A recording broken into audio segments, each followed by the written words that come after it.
Le Petit Prince, chapitre 1. Lorsque j'avais 6 ans, j'ai vu une fois une magnifique image dans un livre sur la forêt vierge qui s'appelait Histoire vécue. Ça représentait un serpent boa qui avalait un fauve. Voilà la copie du dessin. On disait dans le livre, les serpents boa avalent leur proie tout entière sans la mâcher. Ensuite, ils ne peuvent plus bouger et dorment pendant les 6 mois de leur digestion. J'ai alors beaucoup réfléchi sur les aventures de la jungle. Et à mon tour, j'ai réussi, avec un crayon de couleur, à tracer mon premier dessin. Mon dessin numéro 1. Il était comme ça.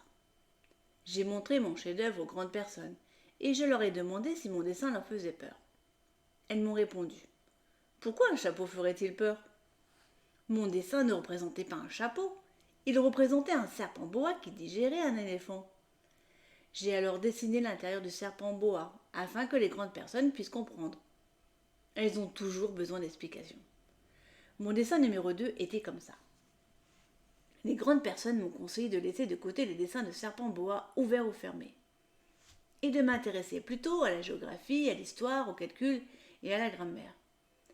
C'est ainsi que j'ai abandonné à l'âge de 6 ans une magnifique carrière de peintre.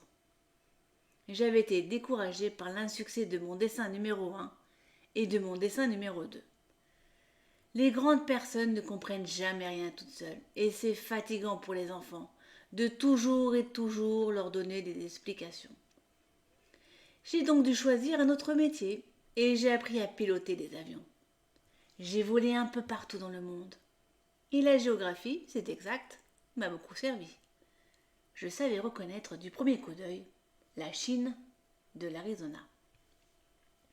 C'est très utile si l'on sait égarer pendant la nuit.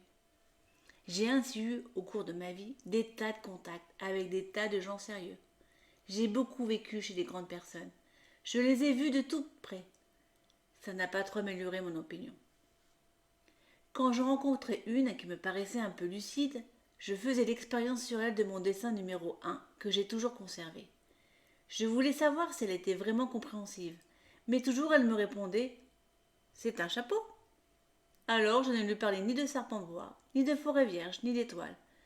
Je me mettais à sa portée, je lui parlais de bridge, de golf, de politique et de cravate. Et la grande personne était bien contente de connaître un homme aussi raisonnable.